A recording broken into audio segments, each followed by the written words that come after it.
Hello, welcome to lecture 13. Today I'm going to talk about statistics. This is based on chapter 14 of Mathematics for class 10 based on NCERT syllabus. My name is Sangam Banerjee and my details are given below. Here I would like to request kindly also go through class 9 maths lecture 13. Check the playlist of my channel. So this class 9 maths lecture 13 also deals with statistics. So today is an extension of this chapter which was discussed in class 9 maths. So let us start what you mean by mean, median and mode. So with an example, let us start. Suppose Bob's homework scores are 70, 80, 80, 80, this is 85 and this is a number up to. The mean score will be you add all these numbers and divide by how many numbers are there 1 2 3 4 5 6 7 8 9 9. So this you add all this, divide by 9. This is the average, which is also called mean. Okay, so your mean is 84 and median will be the middle number here. Suppose you have this 9, so you have 4 here and 4 this side. So this is your median, and mode is the most popular one or most often which is occurring at the higher frequency. This 80 is the mode. So let us describe this mean pictorially, what you mean by mean. This is your 84 which we said here is 84, and here we have plotted this number,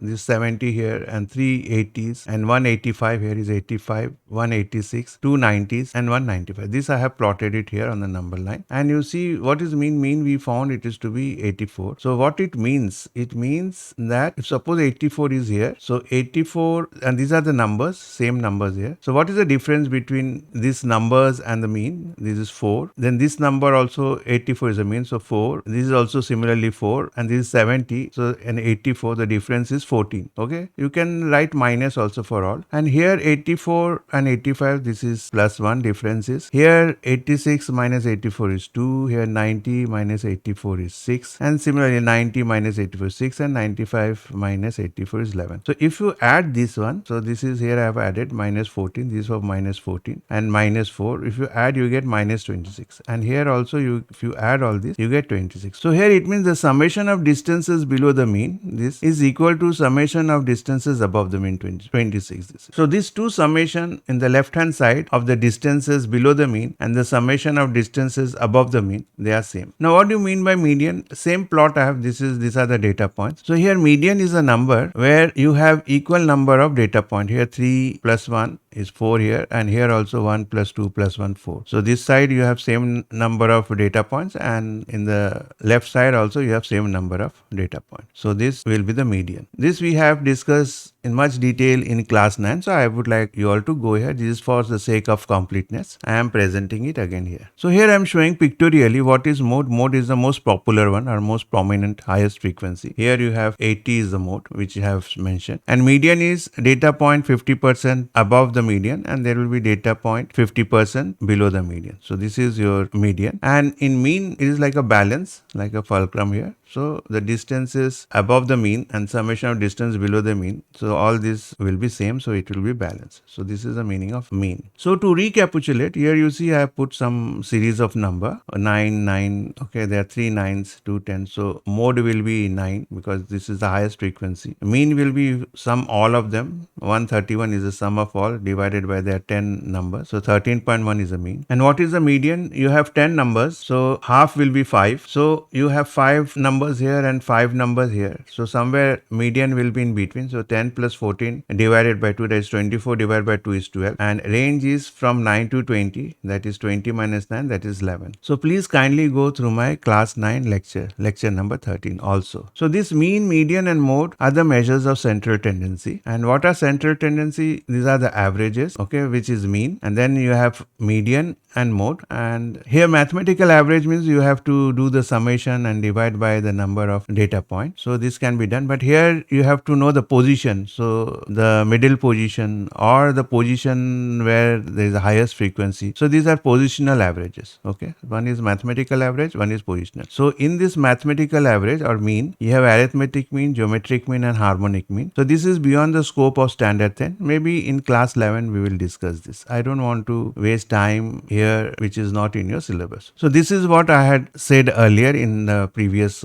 slide. So measure of central tendencies are mean, that is the sum of all values divided by the total number of values. Median, the middle number in an ordered data set. You have to order it, okay? So you start in an ascending order or descending order, you order it, and then the middle position will be, this is positional average. Middle position will be your median, and mode is the most frequent value, okay? This is the most frequent values, that is also depend on the position. Here you can do summation and divide by the number of values which are taken, that is called the mean. So this is like a balance. Now histogram, again this is taken from class 9 lecture 13. It is just cut paste from my class 9 lecture. So here I would like to draw a histogram of students obtaining marks from 0 to 20. 7 students got it. From 20 to 30, 10 students have got between these two marks, and between 30 to 40, 10. So you please see how you make a histogram in class 9, but here for completeness sake I will show here also. And in this column we have written the width value, that is 20 minus 0. This is the width of this class. So this is called a class. This 20. This is 30 minus 10. This is width value is 10. And again 40 minus 30 is 10. So similarly you have all this 10. But here you see 70 to 100. Okay, that is the width value of the class is 30 here. 70 to 100. So how do you plot this? These are the frequency and these are the width class. So in x-axis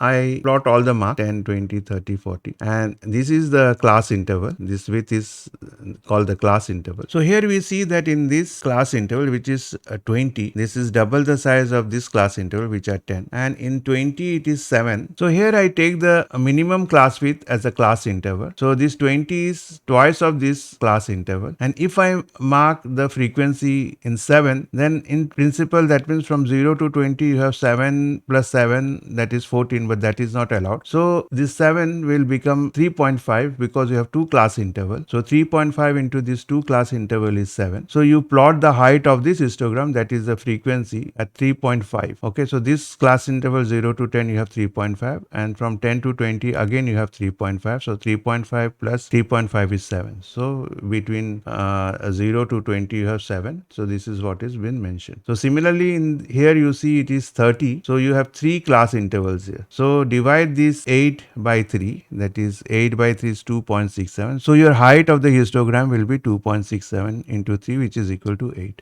Okay, so 2.67 plus 2.67 plus 2.6, so 8. So from this class interval 30, 70 to 100, you have 8. Just go through this carefully and also go through my class 9 lecture. Maybe there I have explained it much better. So to understand this curve or this histogram slightly better, you define frequency density, and frequency density means frequency by class width. So here I have written this frequency by class width. Okay, here these are frequency by class width. Okay, this is 7 by 20, 10 by 10, 10 by 10, 20 by 10, and this is 8 by 30. This is frequency by, and this is your class width. This is the lowest class width, okay, or class interval, which, so new frequency will be, this is your 3.5, which I have written here at plotting at 3.5, and similarly here I am plotting at 2.67. So this is what it means. So new frequency is frequency density. This is the frequency density into lowest class width. This is the lowest class width. So I take the lowest class width, multiply with the frequency density, I get the new frequency. So kindly pause it and try to think over what I have said. Okay, now we'll do an exercise. Find mean and median in weights of student in class from histogram. So this is the frequency distribution is given here. That is, this class interval is 25, this is 100 and 125, 150, 175. This is a class interval. So the weights of student from, say, this is your 87.5 to 112.5, you have 3 students.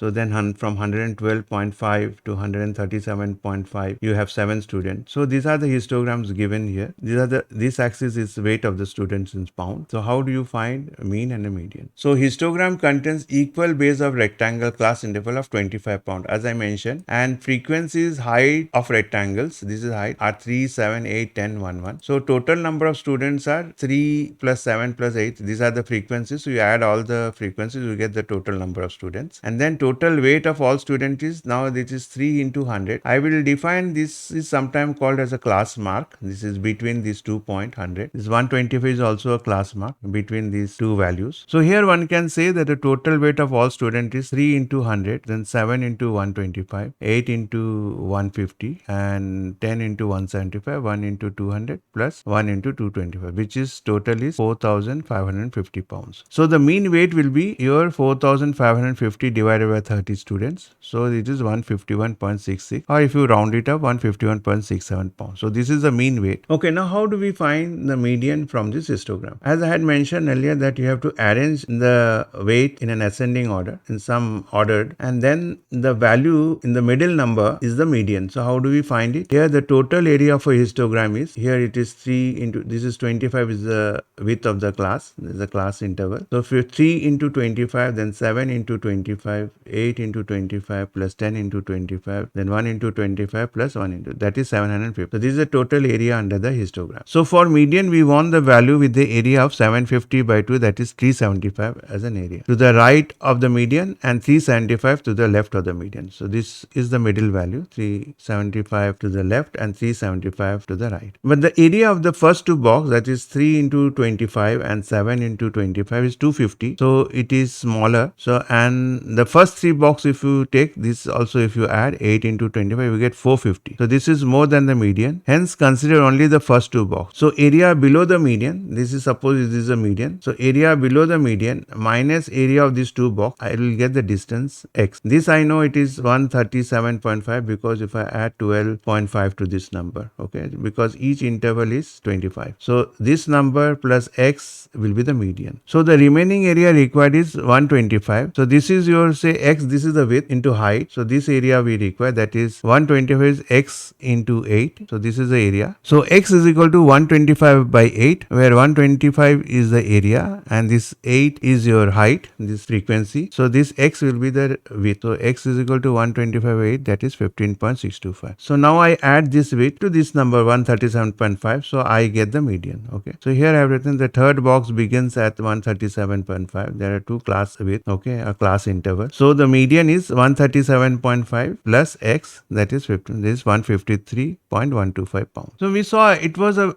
bit cumbersome to find median from histogram. So better is to find a formula to obtain median from a histogram. So how do we find a formula? If we know the formula, then I can substitute the values and get the median. So how do I get it? So I use again the same previous figure, and this is a histogram, and this is the value x from this. So this is called the median class, because the value of median lies in this class. So if I know the fraction here, this x by 8, which will be the fraction of the frequency in this area. So here I have said the fraction of class size of the median class, that is x by 8, should be equal to fraction of frequency in that median class. So what is this fraction of frequency in the median class? That is n by 2. This is your half, okay, n by 2, this line, minus the cumulative frequency preceding this one, minus. So I have the frequency in this region divided by, if I have the frequency in this region, divided by the total frequency is 8, like what we have done here, x by h. So the frequency in this region divided by 8, I have to equate it. So x by h is equal to, as I said here, what is the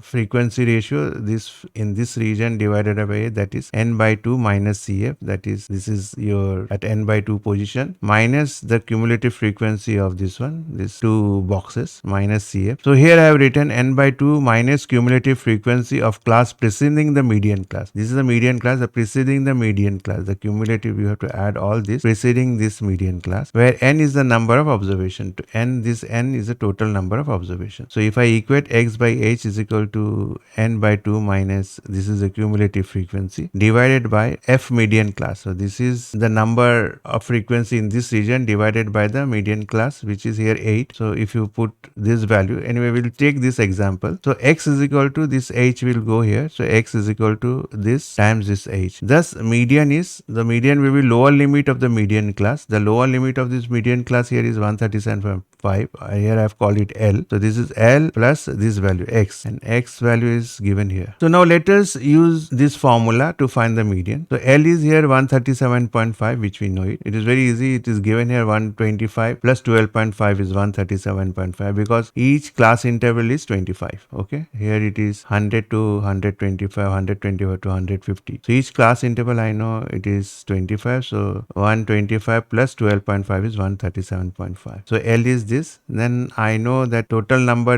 I have added, it is 30. 30 by 2 is 15. 15 minus 10, that is 5. So 5 into 25 is 125 divided by 8. So if I do this, I will get this. So this is very similar to what we had obtained in the previous slide. Just go back and see. So there is another way of looking at it. We know that frequency density is nothing but frequency required. What is the frequency required here? Divided by the width. And also this will be equal to frequency of the median class, that is this value, divided by h. This is this. Because when you say density, density means if you have a homogeneous density, when you cut it, both part will have again the same density. So that's why I have written this is your frequency required in this region divided by x is equal to, with this frequency I know, divided by h. So thus x will be, so if I take it this side, will be frequency required into h divided by frequency of the median class. So median is L plus x. X I know it here. So here what is the frequency required? Frequency required will be, as I mentioned here, n by 2 minus Cf. Now if I substitute the value of this frequency required here, so I get the value of x here, and I substitute this x here, that is your L plus x here, I get the formula for the median. Okay, we will discuss this more later also. Now let us recapitulate what we have studied. So you have ungrouped data, that is data that is not grouped into classes, and we have grouped data that is grouped in certain classes. So let us demonstrate this. So suppose if I plot, this is the student's age, 14 years old, this is 15 years, 16 years and so on, and there is one student with the age of 14. There are 4 students with the age of 15 years, and so this is your ungrouped data, and I can group them also and make it a class. I will come to this, which we have discussed a bit earlier. So here for ungrouped data, I can add, there is one student with 14, there are 4 students with the age of 15, that is 15 to 4 is 60, then this is 16 into 2 is 32. If I add all this number, all the ages, and then there are 21 students here, divide by 21, I get a mean. Okay, so that is 378 by 21 is 18. So 18 is a mean. You can write this as a formula also. This is your summation of frequency f of I xi. So this is number 1, 14. So frequency is 1. For second x2, you have frequency 4, and here frequency is 2, and so on and so. So you can do this way also, and you will get 378 by 21. That is also 8. And here what is median? Median is, suppose you have 21 students. So 10 student in the left hand side and 10 student on the right hand side. So you count it. So it will come somewhere in between here. So median is 18, and mode is the highest or most popular. So that is 19 and also 15. This is the highest frequency here. So this is termed as bimodal. So here if you take ungrouped data, you feel as if there are 2 prominent peaks here. But if you club it into classes, then you find only one big peak. So this we will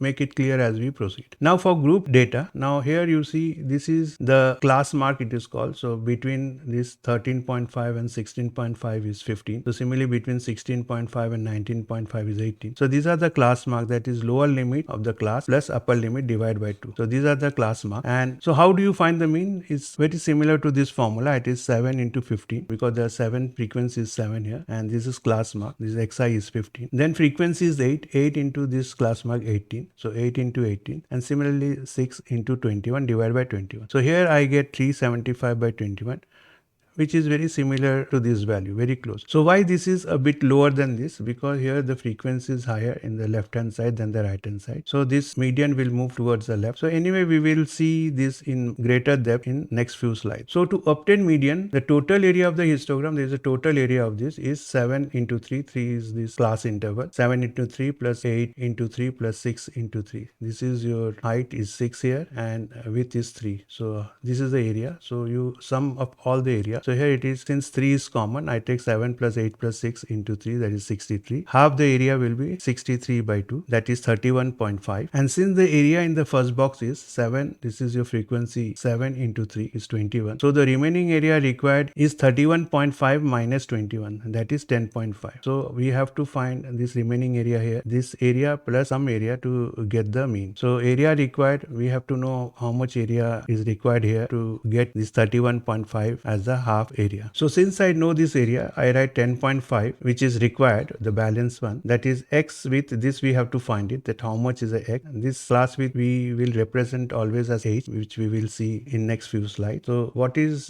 the x width which we have to find out, and the frequency is 8. So this width into this length is your area. So x will be your 10.5 divided by 8, that is 1.31. This is the required width to make the area 31.5. So median is your 16.5. This is the lower limit of this median class, 16.5 plus 1.31, that is 17.81. So here again you see that is slightly lower than what you have found by this method. Now we can use the formula. So median is L. L is your 16.5, and then N is your 21 by 2, the 21 by 2, and the cumulative frequency below the median class is 7. Here 1, 2, 3, 4, 5, 6, 7, which I have written here, divided by 8. So 8 is the frequency of the median class. This is the one. Into 3, 3 is the width of the median class, that is 3. So I get 17.81, which is similar to this date. We will elaborate all this in next few slides again with different examples. Just to revise a bit again, which we have dealt in class 9, that is arithmetic mean or mean. You can simply say mean instead of arithmetic mean, is sum of the observation divided by the number of observation for ungrouped or raw data. So these are all raw data. So you can have some common numbers also. So that will be, if this x2 and this is also say some similar number, then the frequency of this number will be 2. Suppose this is only 1, so frequency 1. But suppose all these 3 are equal, then the frequency is 3. You can club them. So here I have written x bar. This is how you represent mean. So x bar is sum of all the individual raw data divided by total number of data points, that is n. This summation you can write in short form as, you can use this symbol. This is a symbol for summation. Summation of xi, where I goes from 1 to n. Okay, so your x1 then plus x2. This symbol tells you that you have to add for all xi's, where I goes from 1 to n. 1, 2, 3 to n divided by n. So this sometimes is called as a direct method, and there is something called shortcut method, which mostly used in group data. But here, to understand this shortcut method, I am introducing it in the ungrouped data. So in this method, you assume some value a from among this as an average value. Then the relation of deviation from individual values to the mean x bar, I can write as x bar minus a. So here I have written x bar is same thing here, minus a. So this I can write, what I can do, this is I can do cross multiplication and take it inside. So this minus n times a divided by n, and I give this n times a, I give each a to this each individual x1, then x1 minus a, then x2 minus a, because this is n times a. So I can write this as summation over x of I minus a divided by n, and this is a symbol for summation. So this one is the deviation. So I can write this in a shorter form, xi minus a as di. So where di is nothing but xi minus a. This is the deviation, okay, from the assumed a value. So xi is the value, data value, minus a, this is the deviation, and summation of this deviation is an average value. Now again you are dividing it by total number of data. So now this again becomes very similar to this. So this is, instead of x bar, this will become d bar. So I can write x bar equal to a plus this summation over, I write here, this minus a I take it here, okay. So this a plus this summation, and now this one is, as I said, is an average of all the deviations. So I can write as bar d or d bar. So where a is the assumed mean or any value in x, and d is the deviation of each value, that is this xi, how much it is deviating from the assumed a. So just pause and go through this again. Now let us discuss group data. In group data, the mean of group data is obtained from the following formula, that is xi, which I had discussed earlier. Now it is the midpoint of the individual class mark, which we have defined. So now in the class, in a box, you will have some data point, okay, and this number of data point in that box is called the frequency, and that is the frequency of individual class. So now, and sum of all the frequencies, total number of data point. Earlier case we had seen that there were some boxes and total number of points were 21. In the earlier there were 7, 8, 6, such kind of distribution was there. And so one can say the average x or x bar is summation of fi. Fi is the frequency, as I said, in the box, and xi is the class mark at the center of the box. Now we extend our previous analogy, that is we did it for ungrouped data,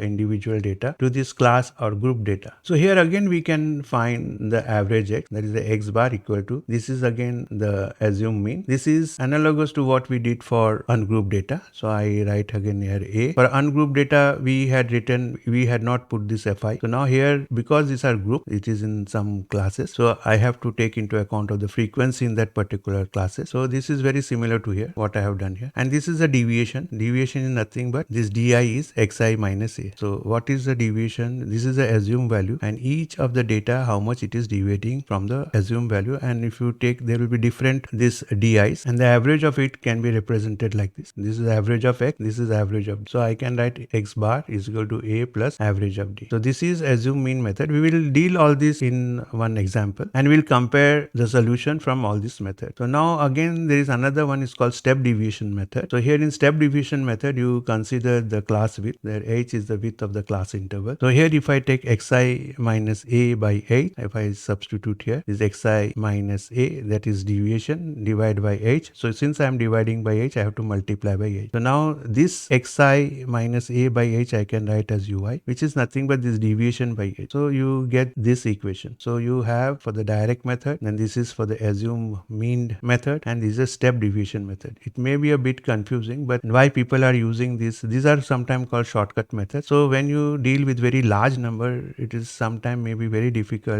in paper and pen to do such calculation. But now since there are now computers to do it, it hardly matters. But anyway, since we have to do in paper and pen, so we can use the shortcut methods. So here now we do a comparison of direct versus assume mean and step deviation method, okay, which we have done in the previous slide. So here I take a table here. So these are the classes 15 to 25. In this class there are 6. This is the frequency. This is the class mark between 15 and 25 is 20. So I put 20. 25 and 35 is 30. So this is the class mark, and this is a deviation. Suppose in this I assume that average mean is, say, this a value is 50. So 50, so 20 minus 50 is minus 30. 30 minus 50 is minus 20. So this is a deviation. So this is xi minus a. A I'm taking with 50 minus 50 is 0. So this I make a table of all the deviation. Then I make a table of ui, that is xi minus 50. This is this one divided by 10. 10 is the class width. Okay. So 15 to 25, 25 to 35. Here I have considered equal class width, but you can do the same thing for the unequal, but that will be a bit too lengthy, but it is doable. And then you take this product of f of I. This is f of I into xi, 6 into 20, 120. And similarly f of I into di minus 180. And then similarly f of I into ui. So f of I is your 6 and your ui is 3 minus 3, so minus 18. So similarly you make a table and you do the summation. This is a summation, okay, total. You sum here because this is the one which you are required, all the sums. So this doing sum is easy than doing this sum if there are many numbers. So if you do the deviation, somehow it is quick to do. So for other examples, and you see in your textbook, there are some examples where you will see that doing this shortcut method is easier than doing the direct method. So from this table here, you have found all the summation, which is here it is. And now we use the formula, that is what is the mean, that is x bar. I know for direct method, this was the formula which we saw in the previous slide. So you have 39.71. So this is 1390 is here, divided by 35, this summation of all f of I. So you get 39.7. So in an assume method, you have x bar is equal to, this is the formula which we saw it. A assume average is your 50, which we said, this is a 0. So, and then f of I di is your minus 360 by 35, 39.71. And similarly using step deviation method, this is the formula which we have seen. A is 50. This is your f of I ui is minus 36 divided by 35. 35 is sum overall this, and h is equal to 10, which is the class width. Okay, all the class widths are here 10, 15 to 25, 25. So now let us find the mode of a group data, that if you have given a histogram and there are many data point in each classes, so how do you find the mode? So in a histogram, mode is the one class which has the maximum frequency. So how do we go about finding the mode? To understand that, let us, this is, I am saying, a center of mass approach. So this thing you will learn in physics class, but here let me tell you briefly. This is your center of mass approach. Let us first discuss what do you mean by center of mass. Suppose you have two bodies. Here this is with mass m1 and this body is with mass m2, and it is placed at x1 distance, this mass, and this mass is placed at x2. So at what point you should keep the fulcrum so that it balances. So this distance and this distance will be different if the masses are different. If the masses are same, it will be in the center. Okay. If the mass is becoming bigger, this has to move near to the bigger mass because it has to balance the torque. So what do you mean by torque? Here if you tie a weight here, so this, just suppose this is a rod, so it will try to pull the weight in this opposite direction to come to some equilibrium, and torque will be acting on this point in this direction. So physically what it means, suppose you have this mass, a big mass m1 plus m2, and this is small mass m1 and this medium mass m2. The sum of these two mass is equivalent to this, and suppose if I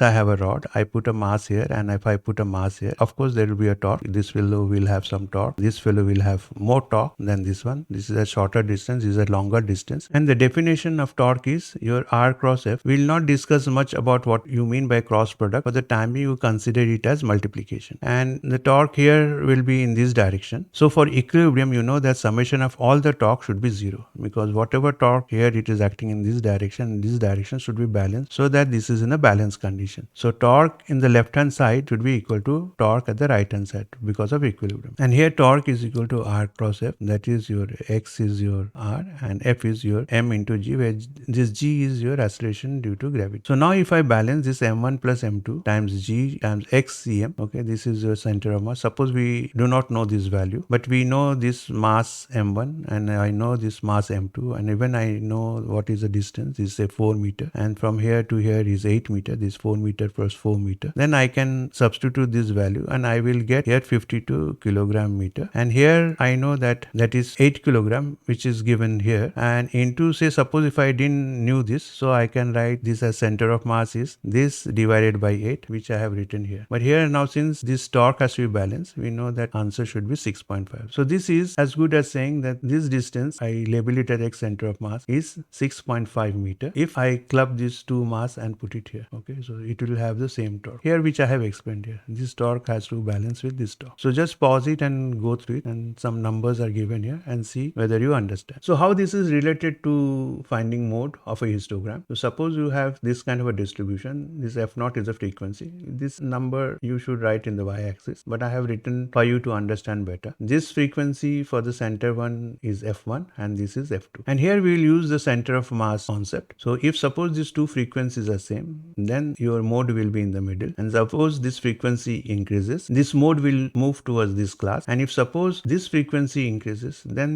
this mode will shift towards this class. And suppose this frequency and this frequency, suppose you keep on increasing, this mode will keep on moving here. And if both are same, then it will come here. So it is what I have shown here. So based on this idea, the center of mass approach, I can say that so as F1 minus F0, this F1 minus F0 difference increases, that if it F0 keeps on going down, okay, increases, mode moves away from L. So it will move away from L towards L plus H. So it behaves like a reduction of mass at L and shifting it to L plus H. As if suppose this difference reduces, so it is as if whatever this reduction in the mass, it is like moving to this side. And if suppose this fellow reduces, then it is as if this mass is transferred to this side. It shifted to L plus H is proportional to F1 minus F0 and vice versa, as I said. Using this idea, we obtain the mode. So mode is equal to your F1 minus F2. This is your times L1. So as I said, it is other way around, you have to think it. So this is F1 minus F2 of L1. Suppose from here distance is L1 and this distance is say L plus H. So for L plus H, it will be F1 minus F0. So and then your mass is F1 minus F0 plus F1 minus F. Just pause it. I'm sure you will understand what I'm saying. You see from here and what I mentioned earlier. And if you simplify this, you will get mode is equal to this L plus this quantity. Okay, this fraction of H. From here to here distance is H. So some fraction of H. So if F0 is equal to F1, if both are same like here, so L will be,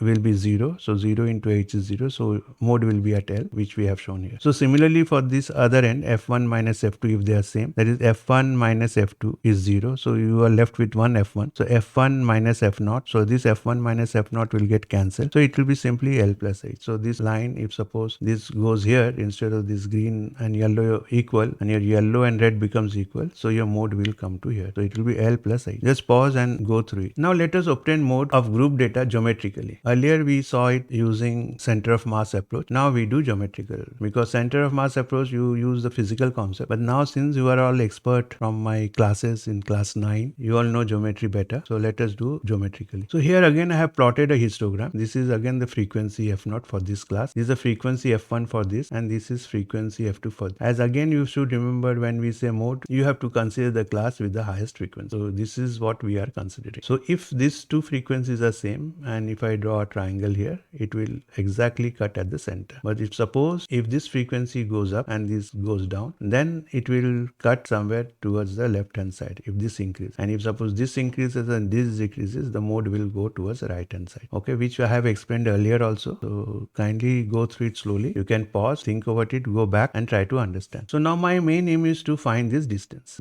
how much it is away from this lower limit of this class, or how much closer it is going to this side. And here I have expanded this region, so I have to know this value of x. So from geometrically, you know by now, which we have done elaborately in class 9. So here this angle and this angle will be same, because these are the two parallel lines, and the line crossing the parallel line, this angle and this angle will be same. And similarly, since this line and this line is parallel, if I draw a line across these two parallel lines, the angle subtended here, the internal angle and the opposite internal angle here will be same, which we have discussed elaborately in class 9. And this opposite internal angle will also be same. So now you see you have red, green and blue. Here also you have red, green and blue. So from angle, this triangle is similar to this triangle. But I want to know the distance of this x. So what I do, I draw a perpendicular line, and this is 90 degree because I have drawn perpendicular. This is red here, which is already, we have not changed it. But here what is the angle? I do not know. And again I take this right angle here. So I know this is red and this blue square. So red and this blue square, and I want to know this angle. So again in a similar line, suppose this line, this perpendicular I extend up to here. So I know this angle and this angle will be same as we have discussed for the other. And since this I move it parallelly, so this angle will be same. So this angle and this angle will be same. Just pause it and think over it. If you still do not understand, I will recommend you to go to class 9. But I'm sure you will understand what I'm saying here. So from this curve, I write this, that triangle BEA, that is BEA is equal to triangle DEC. D is red, green, blue, red, green, blue, from angle. And so I can write this side BE,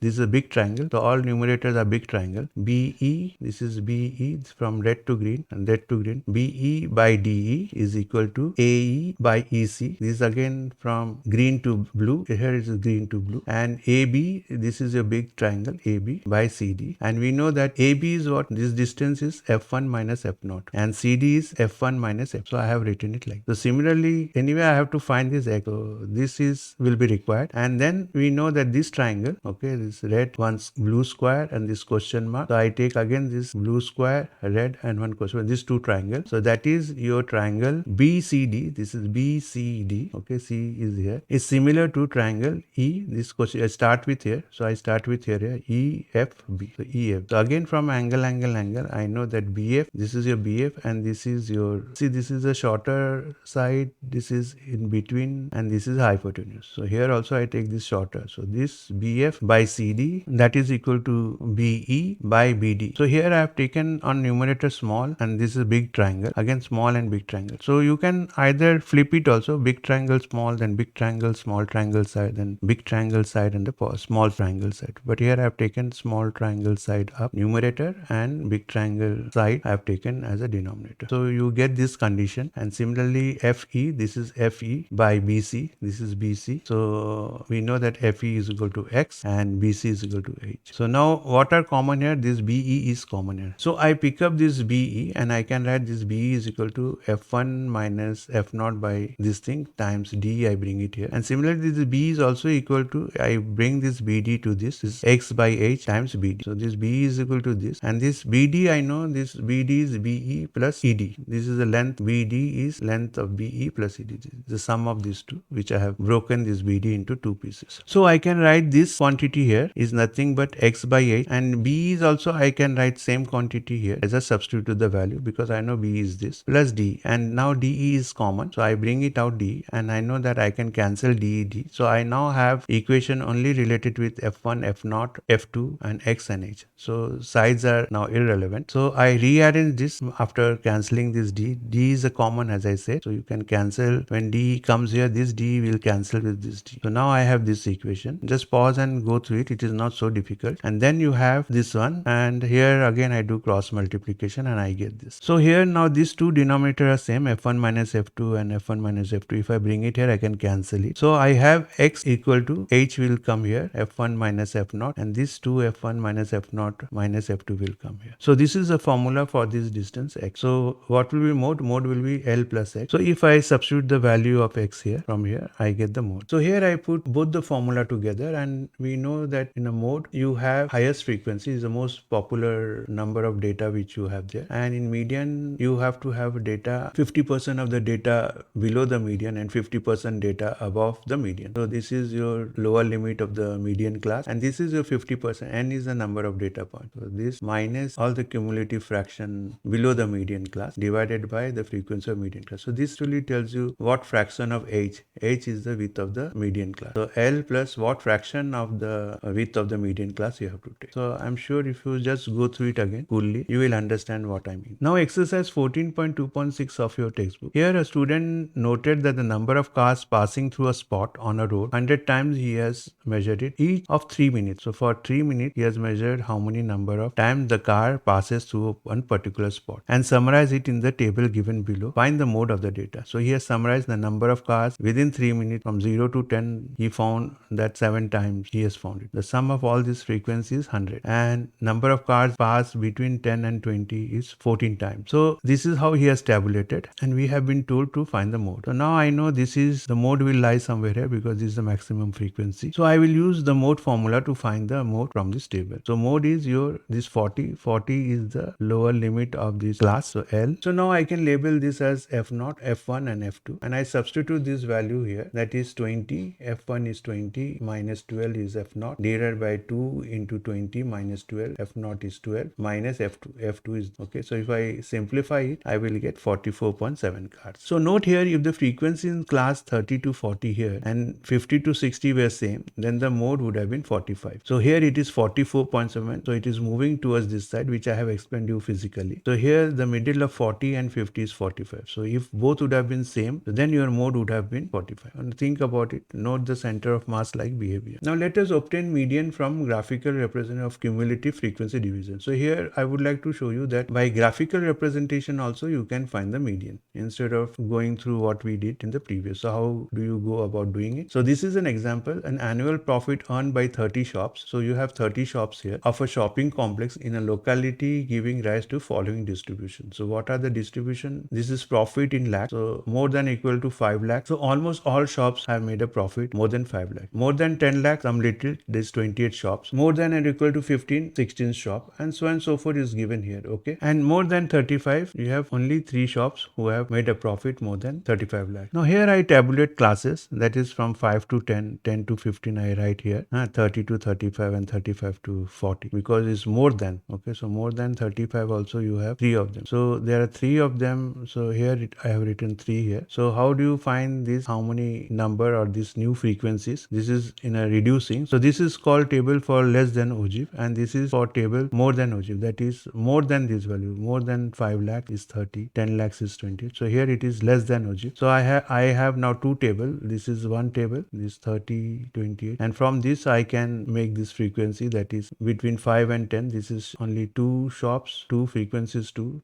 Okay, 12. This 28 and 16 difference is 12. So this is from 3 to 14 shops, then 15 and 16 number shops, similarly up to 30 shops. So as I mentioned, there are 30 shops. So cumulative will be, this is 2, then 2, this is 12, 2 plus 12 is 14, 14 plus 2 is 16, 16 plus 4 is 20. So now you keep on adding it because you start from the lower, and of course in the maximum you will have 30. Just pause and think what I am saying. So all these values are nothing but the cumulative frequency. Here it is in a reducing order, here it is in a increasing order. So now I plot this. This is your descending one. So at 5 it is 30, at 10 it is 28. So I plot this. So this is from the more than ogive. So you pronounce this ogive as ogive, and then you take this less than ogive also. This is at 10. So you take from here less than 10, less than 15, less than 35, less than 40. So this is for the value 40 here. And now you will see that it will intersect, this descending curve and an ascending curve will